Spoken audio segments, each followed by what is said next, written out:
Thank you, Ursula. That was, can you hear me? I can hear you. That was, I'm so sorry that I actually had to say that the section on where you would have given quotes on aesthetics and also how Tatiana explained Giulia's silence without only emphasizing in terms of both the inner and outer, as it were, the psychic and the political and so on, if I understood from your sentence.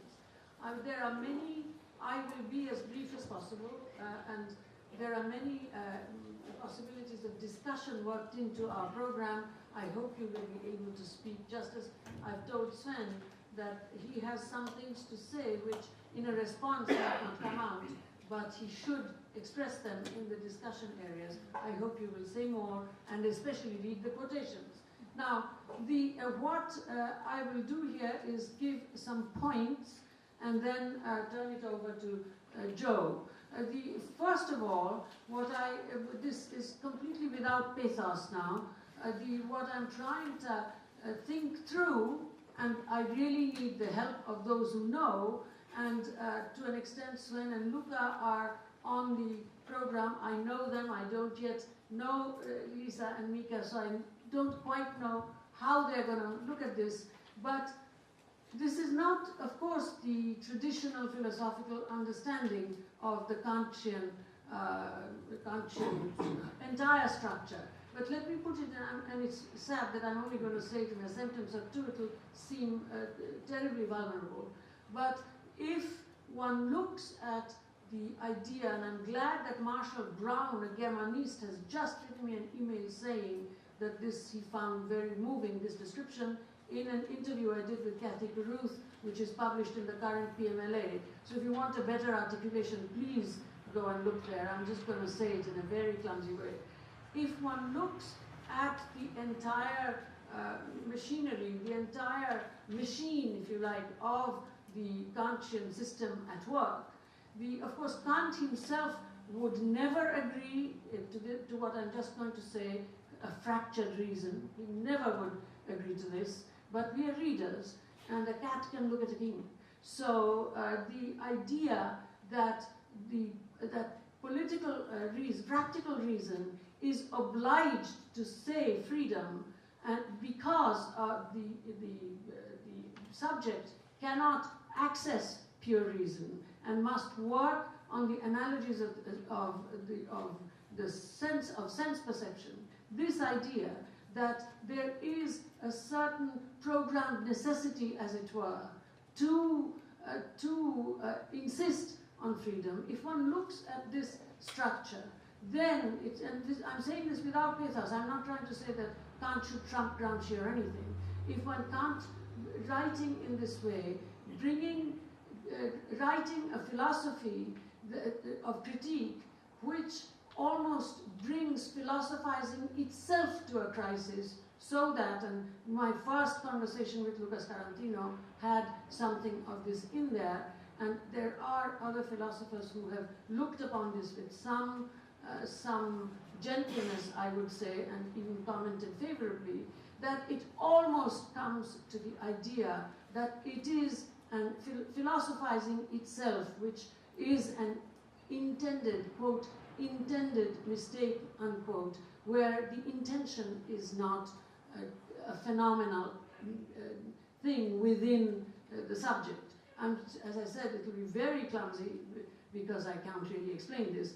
I have thought again and again that if this extraordinarily bold way of perceiving the double bind between knowing and doing, not just knowing and doing, but the practical reason is something like that. Please forgive this vulgarization. If this way, this developed idea could be brought into all of the moments in Gramsci that Ursula has so beautifully laid out, that I don't have to do that work, the idea of I must change myself when he's talking about psychoanalysis, and then coming to the historical moment when he says, I am now transformed. This idea, taking it away from a mere historical narrative, but you can say that, well, mere historical is kind of bold, but I mean, one can say that the historical situation, to an extent, shows the fault lines, even in Gramsci's case, I mean, with so developed an intellect, shows the fault lines of the merely humanist notion of how one puts education into a double bind between coercion and the development of conviction. This is shorthand. But nonetheless, this is a relationship that one might want to think through in a longer frame, obviously. As for the actual stuff on Gramsci, I would have said something about traveling theory, because I think it's fantastic in the context of the Italian freezing of Gramsci at the moment that David Friedberg was describing to me in conversation. It's fantastic to open it up into this kind of gendered margins. This is already implicit in the notion of the production of the subaltern intellectual. I can't go there now.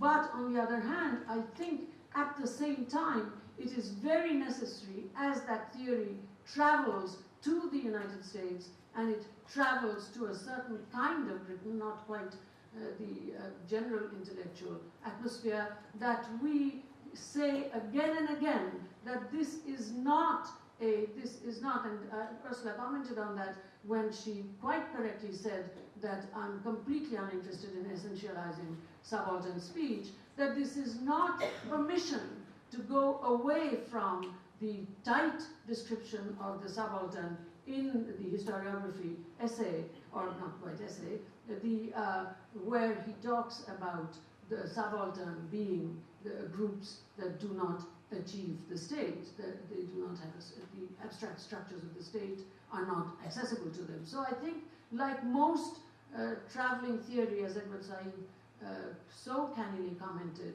we have to deal with this fantastic development in an intellectually active way. Then I would have gone on to comment on the extraordinary affinity that I also see between Giulia and the NKVD and the so-called madness and so on, and Bhuvaneshwari Bhaduri in Can the Subaltern Speak, with the anti-imperialist terrorist struggles and then her inability to kill and therefore then suicide. This pattern, again I'm putting it very boldly, but in terms of gendering and in terms of much of Gramsci's critique of the feminine position when he is, and you really, those quotes were wonderful, as he's talking about education, there is much room for discussion there. I don't think I'm going to say anything more except remind some folks in this room that the analysis of Freud's analysis of Dora, of course, is very, Jacqueline Rose has already commented on this, is also striking in that it completely ignores the political activities of the woman he calls Dora. So to an extent we can go there, but I don't think I want to go there. I want to listen to Joe. But I hope you will forgive the brevity of the remarks on Kant, because they're not generally accepted by by readers of Kant. So I hope the Kantians in the audience will help me to understand if it's possible to think the Kant and Gramsci together in that way. Thank you very much. Joe, it's all yours.